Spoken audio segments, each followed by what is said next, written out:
প্রধানমন্ত্রী নরেন্দ্র মোদী ভোট ঘোষণার পর গত সপ্তাহে এসেছিলেন কোচবিহার, আর তারপর আজকে একেবারে 3টি সভা তার রয়েছে এই রাজ্যে।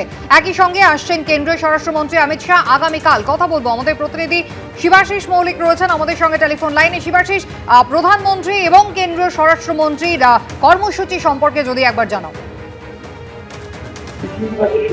বলে রাখি যে 15 দিন হাতে আর 15 দিন মতো রয়েছে ভোট শুরু হতে পশ্চিমবঙ্গে, এবং সেই কারণে এই রাজ্যের প্রধান বিরোধী দল হিসেবে বিজেপির তরফে কিন্তু একেবারে প্রচারের ঝড় তোলার তারা একটি কৌশল নিতে চলেছেন।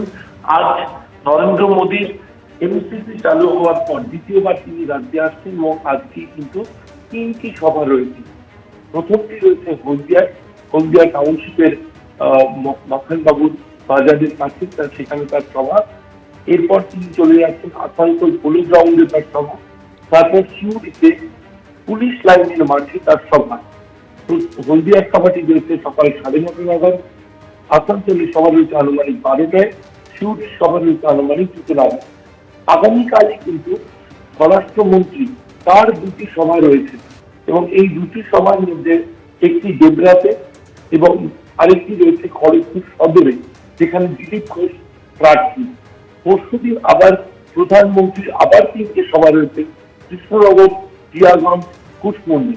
অর্থাৎ স্বাভাবিকভাবে হাতে যেহেতু আর 15 দিন রয়েছে ভোট শুরু হতে পশ্চিমবঙ্গে, শেষ মুহূর্তে প্রচারে কিন্তু ঝড় তুলতে কেন্দ্রীয় নেতাদের আগমন পশ্চিমবঙ্গে চোখে পড়ার মতো।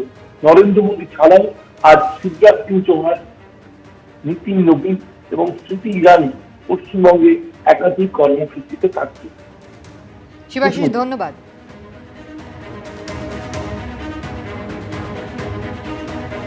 বিজেপি শীর্ষ নেতৃত্বের পরপর হাই ভোল্টেজ সভা, আর এ নিয়েই তুঙ্গে উঠেছে রাজনৈতিক চর্চা।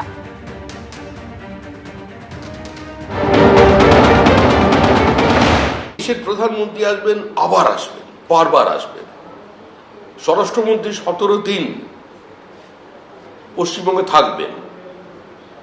বহু নেতা আসবেন, যোগীজি আসবেন, ভিন্ন ভিন্ন রাজ্যের মুখ্যমন্ত্রীরা আসবেন। আর সবচেয়ে বড় যেটা আনন্দের বিষয়, পৃথিবীর বিভিন্ন প্রান্তে যে বাঙালিরা থাকেন, যারা কেউ কেউ সে দেশেরই ভোটার হয়ে গেছেন, তারাও আসবেন। তারাও তাদের আত্মীয় পরিজনদের কাছে আসবেন এই সরকারটা যাতে সরে যায় তার জন্য। প্রধানমন্ত্রী আবার আসবেন তো আমরা আগেই জানতাম। 20-22টা মিটিং করতে হবে, ঘুরে ঘুরে করবেন, ভাইও বহেনও বলে করবেন। এবার আর অন্তত দিদি ও দিদি বলে টোনটিটকারি করছেন না, একটুখানি শালীনতা বোধ এসছে। কিন্তু আমি আবার বলছি যে বাংলায় আর কেউ উৎসাহী নন প্রধানমন্ত্রীর একঘেয়ে বক্তৃতা শোনার জন্যে। কারণ 2021-এ যা বলেছিলেন 2026-এও একই কথা বলছেন। এবিপি আনন্দ, এগিয়ে থাকে, এগিয়ে রাখে।